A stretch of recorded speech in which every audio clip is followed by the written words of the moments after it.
Hello viewers, welcome to social post TV. నేను మీ శ్వేత. So ప్రస్తుతం మనతో పాటు స్టూడియోలో ఉన్నారు అడ్వకేట్ సుబ్బు గారు. నమస్తే సార్. నమస్కారం అండి. రేవతి గారిని పక్కన పెడదాం, అల్లు అర్జున్ గారిని పక్కన పెట్టేద్దాం. అల్లు అర్జున్ గారు వస్తున్నారు సంధ్యా థియేటర్ కి. సెలబ్రిటీస్ రావడం ఆన్వాయితీ అని మీరు ఇందాక చెప్పిన పాయింట్ ప్రకారం, మరి అక్కడున్న థియేటర్ హెడ్ ఎవరైతే ఉంటారో వాళ్ళు ఎందుకు సైడ్ పెట్టేసి అల్లు అర్జున్ ని టార్గెట్ చేస్తున్నారు? ఇక్కడ ఏంటంటే ఒక సెలబ్రిటీ వస్తున్నారు అన్నప్పుడు దానికి సంబంధించినటువంటి రక్షణ చర్యలు తీసుకోవాలి. సంధ్య థియేటర్ మేనేజ్మెంట్ లోపం.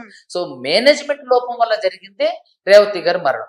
ఆ రేవతి గారి మరణాన్ని హై ప్రొఫైల్ కేసు అయ్యేటప్పటికి ఈ పుష్ప టీము సుకుమార్ గారి మీద, తర్వాత అదే విధంగా అల్లు అర్జున్ గారి మీద, వాళ్ళ టీం మీద అనేది ఆపాదించడం అనేది దురదృష్టకరమైన అంశం.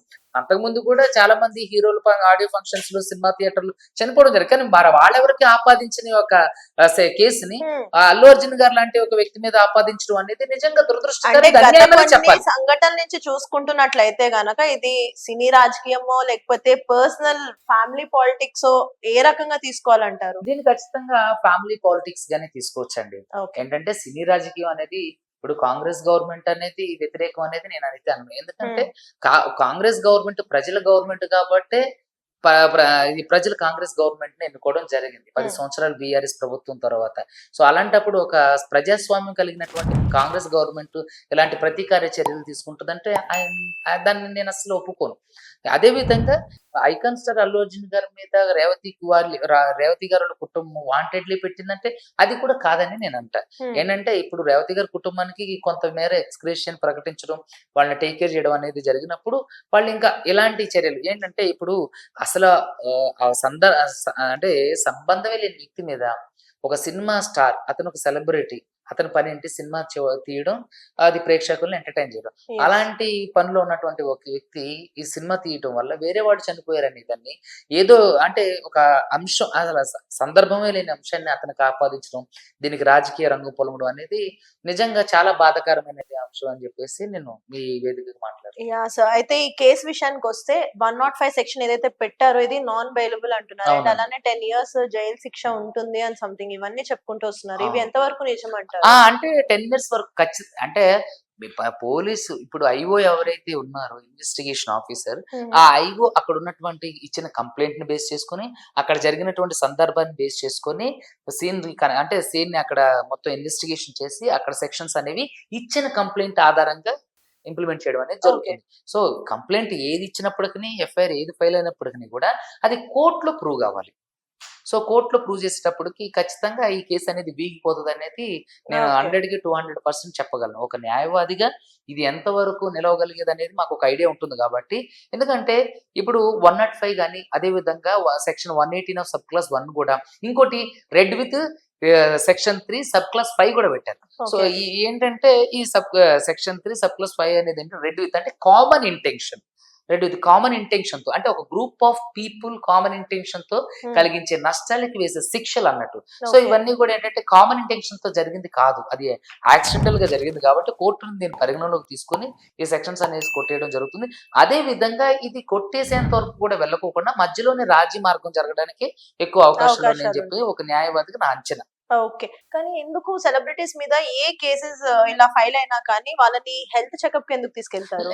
ఎవరైనా, నాట్ ఓన్లీ సెలబ్రిటీస్, అది రాజకీయ ప్రముఖులు అవనివ్వండి, కామన్ పీపుల్ అయినవ్వండి, ఖచ్చితంగా ఏంటంటే న్యాయ వ్యవస్థలో ఉన్నటువంటి చట్టం అంటే అరెస్ట్ చేసిన నాటికి తన ఆరోగ్య పరిస్థితి ఎలా ఉంది అని తెలుసుకోవడం కూడా ఖచ్చితంగా అది ఏంటంటే చట్టంలో ఒక భాగం. సో అతని ఆరోగ్య పరిస్థితి బాగాలేదనుకోండి, తను అరెస్ట్ చేయరు, తనకు అంటే వైద్యాన్ని అందిస్తారు. వైద్యాన్ని అందించి తను కుదురుపడిన తర్వాత మ్యాజిస్ట్రేట్ గారి పర్మిషన్ తీసుకొని తను అరెస్ట్ చేసి విచారణ జరిగించి ఛార్జ్ షీట్ ఫైల్ చేసి అతను నిజంగా తప్పు చేసిందని తెలిస్తే కోర్టు తనకు శిక్ష వస్తుంది. ఇది ప్రొసీజర్. ఎవరైనా సరే, ఎవరి మీద ఎఫ్ఐఆర్ అయింది, అది కాగ్నైజబుల్ అఫెన్స్ అంటే గాఢత కలిగిన నేరాలు అయినప్పుడు ఖచ్చితంగా అతను అరెస్ట్ చేయాల్సి వచ్చినప్పుడు, మ్యాజిస్ట్రేట్ ముందు ప్రవేశపెట్టాల్సి వచ్చినప్పుడు తిన ఆరోగ్యవంతులని చెప్పి మ్యాజిస్ట్రేట్ గారికి అనుమతి తీసుకున్న తర్వాత మాత్రమే పోలీస్ కస్టడీ అడగడం జరుగుతుంది, ఎంక్వైరీ చేయడం జరుగుతుంది. మరి ఇప్పుడు మీ అంచనా ప్రకారంగా అల్లు అర్జున్ గారి పైన ఎలాంటి సెక్షన్స్ అనేవి వాళ్ళు అమలు చేస్తారంటారు? అంటే ఖచ్చితంగా నాకు తెలిసినంత వరకు అల్లు అర్జున్ గారికి రిమాండ్ విధించడానికి ఎక్కువ అవకాశాలు ఉన్నాయి. ఎందుకంటే ఇందాక మనం చూసుకున్నట్టయితే హైకోర్టులో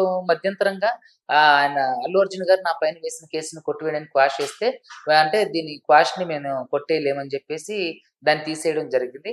అదే విధంగా ఈ రోజు ఆయన వేసిన పిటిషన్ ని అత్యవసరంగా అంటే అత్యవసరంగా విచారించాలంటే మీరు 10:30 లోపులోనే మీరు మెన్షన్ చేసుకోవాలి. మెన్షన్ చేసుకోలేదు కాబట్టి దాన్ని ఇప్పుడు మేము విచారించలేము.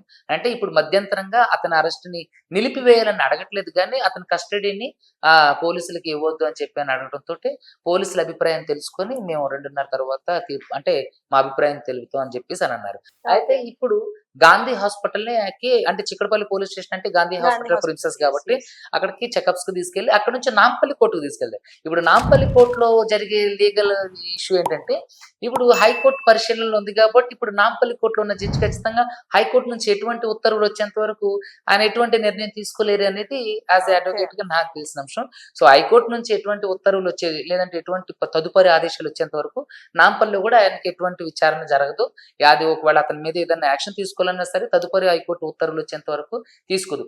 ఒకవేళ హైకోర్టు ఉత్తర్వుల్లో అతన్ని విచారణకు తీసుకుంటే ఖచ్చితంగా నాకు తెలిసినంత వరకు ఇవి నాన్ కాగ్నైజబుల్ సెక్షన్స్ కాబట్టి అల్లు అర్జున్ గారిని రిమాండ్ కి పంపించడం జరుగుతుంది. ఓకే, ఆల్రెడీ ఆయన రిమాండ్ కి వెళ్ళడం జరిగింది మధ్యాహ్నం మనం న్యూస్ చూసినట్లయితే. అండ్ ఇప్పుడు ఈ రోజు ఫ్రైడే, రేపు సాటర్డే సండే కోర్ట్స్ హాలిడే అంటారు, ఉండవు కదా. సో ఈ 2 days ఏంటంటే ఆయనని జైల్లో పెట్టడం జరుగుతుందా లేకపోతే పోలీసులు చేసే జిమ్మికి ప్రతి ఒక్క పోలీస్ చేసేది ఏంటంటే ఎవరైనా సరే ఇబ్బంది పెట్టాలి, ఎవరైనా సరే బాధ పెట్టాలి. ఇప్పుడు ఇన్ని రోజుల్లోనే ఉంది మన మామూలుగా అంటే నాట్ ఓన్లీ ఈయన మిగతా వాళ్ళ విషయం నా విషయంలో కూడా ఒకసారి ఇలాంటి ఒక కేసు అయిన మీద కావాలని పోలీస్ ఆఫీసరే ఒక ఆయన పెట్టి కావాలని నన్ను ఇబ్బంది పెట్టడానికి నా మీద కూడా అంతే నాన్ కాగ్నైజబుల్ అఫెన్స్ సెక్షన్ పెట్టారు. పెట్టిన తర్వాత నన్ను కూడా ఇబ్బంది పెట్టడానికి ఫ్రైడే రోజే వచ్చారు. సో నేను వెంటనే అక్కడ నుంచి హైకోర్టులో ఉన్నటువంటి జీపీ గారికి కాంటాక్ట్ అయ్యి అక్కడ నుంచి నేను అంటే జడ్జి గారి పర్మిషన్ తీసుకొని ఆగిపోవడం జరిగింది అన్నట్టు. ఇట్లానే సేమ్ అల్లు అర్జున్ గారి ఇన్సిడెంట్ లో ఏదైతే జరిగిందో నా ఇన్సిడెంట్ లో కూడా హైకోర్టు జడ్జి గారు కలగజేసుకొని అతన్ని ఇప్పుడు అరెస్ట్ చేయడానికి వీల్లేదని చెప్పి నన్ను బయట ఉంచి తర్వాత సోమవారం రోజు కోర్టుకు వెళ్ళడం జరిగిందని. సో ఏంటంటే వాళ్ళు ఇబ్బంది పెట్టాలనుకున్నప్పుడు ఖచ్చితంగా శుక్రవారం వెళ్తారు. ఎందుకంటే శనివారం బెంచ్ ఉండదు, ఆదివారం హాలిడే. సో ఈ 2 రోజులు ఇబ్బంది పెట్టి రకరకాలుగా చేయొచ్చు. లేదంటే వాళ్ళు ఏదైతే ఇప్పుడు ఏంటంటే ఒప్పుకోలు పత్రం రాపిస్తారు. సో దాని మీద వీళ్ళు సంతకం పెట్టిస్తుంటారు. సో కొన్ని కామన్ ప్రొడ్యూసర్స్ వాళ్ళు ఏదైతే ఎఫ్ఐఆర్ చేశారో ఆ ఎఫ్ఐఆర్ కు అనుకూలంగానే వీళ్ళన్నీ చేయడం జరుగుతుంది కాబట్టి సో ఆయన ఆయన స్వావలంబన ఆయన ఏదైతే నిజం జరిగిందో దాన్ని తెలుసుకోవడం కోసం సోమవారం వరకు టైం ఇస్తే ఏంటంటే ఇతను అడ్వకేట్ అనేది లీడ్ చేస్తారు. సో ఇతను ఇన్వెస్టిగేషన్ చేయాలన్నా సరే ఖచ్చితంగా కోర్టు పర్మిషన్ ఉండాలి. అతను ఇన్వెస్టిగేషన్ చేయాలంటే లాయర్ తోడుగా ఉండాలని చెప్పి ఇతను అర్జీ పెట్టుకుంటే ఒక లాయర్ ని కూడా అతను ఇన్వెస్టిగేషన్ చేసేటప్పుడు పక్కన ఉంచుతారు అన్నట్టు. సో కాబట్టి పోలీసులు కావాలని వాంటెడ్లీ ఇబ్బంది పెట్టాల్సిన సందర్భాలు వచ్చినప్పుడు మాత్రం శుక్రవారం అరెస్టులు చేస్తుంటారు. సో ఇప్పుడు ఇదొకటి పాయింట్ వ్యాలిడ్ అవుతుంది అంటే లైక్ పోలీసులు వాంటెడ్లీ చేశారన్నది ఒకటి. అండ్ మార్నింగ్ ఇందాక నేను ఫస్ట్ అడిగిన క్వశ్చన్ లైక్ బెడ్రూమ్ దగ్గరకు వచ్చేసి అది ఎంత రెడిక్యులస్ అండి నిజంగా. డ్రెస్సింగ్ చేసుకోవడం అనేది కామన్ గా అంటారు. బెడ్రూమ్ వరకు వస్తానని అంటే అసలు బెడ్రూమ్ వరకు ఎవరైనా వెళ్తారా? అది నిజంగా అది ఒక రెస్పెక్ట్. సరే ఓకే అతను నేను రానంటేనో నేను మీకు సహకరించనంటేనో వీళ్ళు అలాంటి యాక్షన్ తీసుకోవాలి. కానీ నేను వస్తానని ఆయన కాఫీనో టీనో తాగుతూ చాలా కూల్ గా చెప్తున్నారు సార్ నేను వస్తా కనీసం బట్టలు మార్చుకున్నట్టు లేదు ఇలానే రావాలి. అది నిజంగా ఏంటంటే చాలా బాధాకరమైన అంశాలు అన్నట్టు. ఇప్పుడు ఒక వ్యక్తి ఈజ్ ఏ హై ప్రొఫైల్.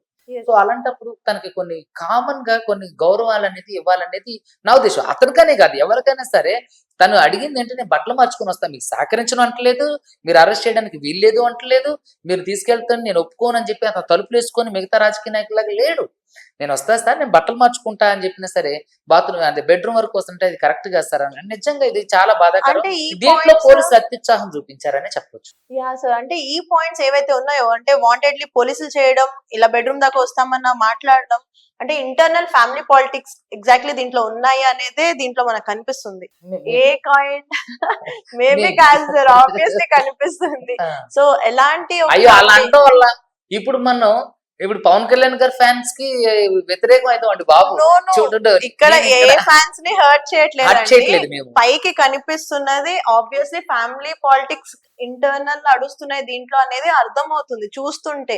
అంటే పైకి ఏదైతే కనిపిస్తుందో దాన్ని బట్టి అర్థమైంది నేను అడుగుతున్నా.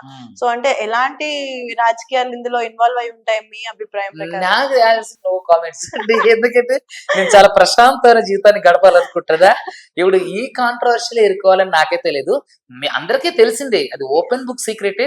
కానీ చెప్పుకోవడం వల్ల మనం చెడ్డవాళ్ళం అవుతామేమో అనేది నా ఉద్దేశం. కానీ లాంచ్ అప్పుడు అల్లు అర్జున్ గారు చాలా రెస్పెక్టెడ్ గా డిప్యూటీ సీఎం గారికి ధన్యవాదాలు అని చెప్పి పర్సనల్ గా బాబాయ్ థ్యాంక్ యూ సో మచ్ అని ఆయన చాలా హార్ట్ఫుల్ గా ఒక వర్డ్ ఇవ్వడం జరిగింది. లైక్ ఆ వాయిస్ టోన్ కూడా చాలా రెస్పెక్ట్ఫుల్ గా ఒక అభిమానంతో ఆయన చెప్పడం జరిగింది.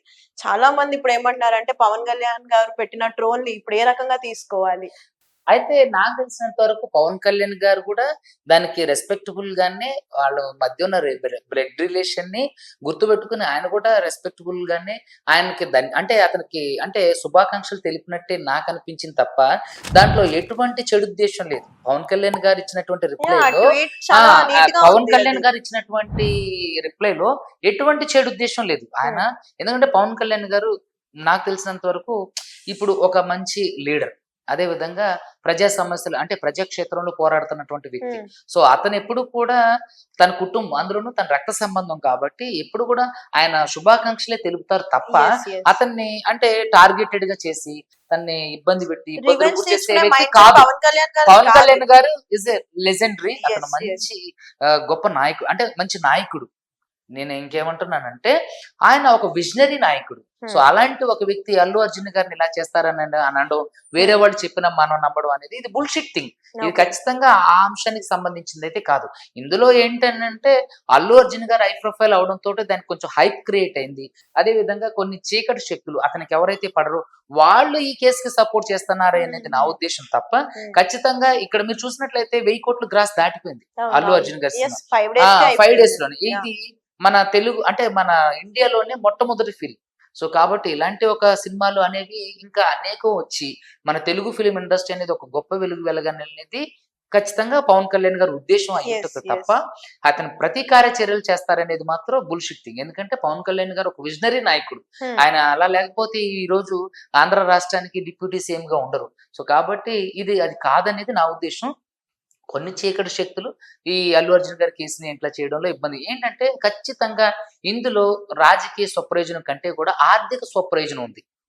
నాకు తెలిసినంత వరకు ఇప్పుడు అల్లు అర్జున్ గారి కేసులో ఆర్థిక స్వప్రయోజనం ఆశించే చేస్తున్న వాళ్ళు చేస్తున్నారు తప్ప ఇది ఖచ్చితంగా రాజకీయ కోణంలో లేదు అనేది నా అభిప్రాయం. ఓకే. సో ఇంకా అంటే ఇప్పుడు ఇందాక మనం మాట్లాడుకున్న దాన్ని బట్టి రేపు సాటర్డే సండే మరి ఇప్పుడు ఏం జరగబోతుంది అంటారు? ఖచ్చితంగా నాకు తెలిసినంత వరకు రేపు సాటర్డే సండే కాబట్టి హైకోర్టు ఖచ్చితంగా రిమాండ్, ఎందుకంటే కాగ్నైజబుల్ అఫెన్స్ కాబట్టి ఖచ్చితంగా రిమాండ్ తీసుకోమనే చెప్తుంది. ఖచ్చితంగా ఇప్పుడు అది ఆ తదుపరి హైకోర్టు ఆదేశాలు వచ్చేంత వరకు నాంపల్లి కోర్టు కూడా వేసి ఉంటుంది. హైకోర్టు విచారణకు తీసుకోండి అంటే ఇతను ఖచ్చితంగా ప్రిజన్ కి పంపించాలి, చెంచల్గూడకి పంపించాల్సింది, పంపించాలి. అక్కడ విచారణ అనేది జరగాలి. విచారణ జరిగేటప్పుడు కూడా ఆయన అడ్వకేట్ ని ప్రత్యేకించి ఆయన అడ్వకేట్ సమక్షంలో విచారణ జరగాలని చెప్పి ఆయన అడ్వకేట్ ని కూడా అపాయింట్ చేసుకొని పెట్టుకోవచ్చు. లేదు హైకోర్టు నాకు తెలిసినంత వరకు ఆయన రిమాండ్కి వెళ్ళడానికి ఎక్కువ అవకాశాలు ఉన్నాయి. అలా కాని పక్షంలో హై ప్రొఫైల్ కేసు కాబట్టి సోమవారం తర్వాతే విచారణలోకి తీసుకోండి అంటే ఖచ్చితంగా నాంపల్లి కోర్టు హైకోర్టు ఉత్తర్వులను ఖచ్చితంగా ఒబే చేస్తూ తనకి సోమవారం వరకు అవకాశం కల్పించడానికి అవకాశం ఉంది. ఈ రెండిట్లలో అల్లు అర్జున్ గారు రిమాండ్కి వెళ్ళడానికి ఎక్కువ అవకాశాలు ఉన్నాయి అనేది ఇప్పుడున్న ఈ చట్టాల ప్రకారం చూస్తే ఎక్కువ రిమాండ్కి వెళ్ళడానికి అవకాశాలు ఉన్నాయి. సో ఇప్పుడు ఏదన్నా ఆయన రిమాండ్ కి వెళ్ళి అక్కడ ఏం జరిగింది అనేది బయటకు వచ్చి చెప్పేంత వరకు కూడా మనకి ఏది జరిగినా ఈ కేసులో న్యాయమే జరగాలి. అదే విధంగా రేవతి గారి కుటుంబానికి కూడా న్యాయం జరగాలి. ఇక్కడ రెండింటికి న్యాయం జరగాలంటే ఆర్బిట్రేషన్ జరగాలి. ఆర్బిట్రేషన్ జరగాలంటే అటు పెద్దలు ఇటు పెద్దలు కూర్చొని ఈ కేసును సావధానంగా పరిష్కరించేటట్టు చెయ్యాలి. సో ఇక్కడ ఉన్నటువంటి కొంతమంది గ్లడ్జ్ వల్ల ఇది జరగకుండా ఆపడానికి అవకాశాలు ఉన్నాయి. కానీ ఎండ్ ఆఫ్ ద డే ఇది ఖచ్చితంగా ఆర్బిట్రేషన్ లోనే పోతుంది అనేది ఒక న్యాయవాదిగా నా విశ్లేషణ. బోత్ సైడ్ అయితే న్యాయం జరగాలి అనే కోరుకుందాం సార్ మనం. సో చూసారు కదండి, మరి వీడియో చూసిన తర్వాత మీ అభిప్రాయం ఏంటి అనేది కామెంట్స్ రూపంలో తెలిపండి. ఈ వీడియో కనుక మీకు నచ్చినట్లయితే వీడియో లైక్, కామెంట్, షేర్ చేయండి. ఇలాంటి మరిన్ని ఇంట్రెస్టింగ్ వీడియోస్ కోసం మా ఛానల్ ని సబ్స్క్రైబ్ చేసేయండి. Thank you so much sir.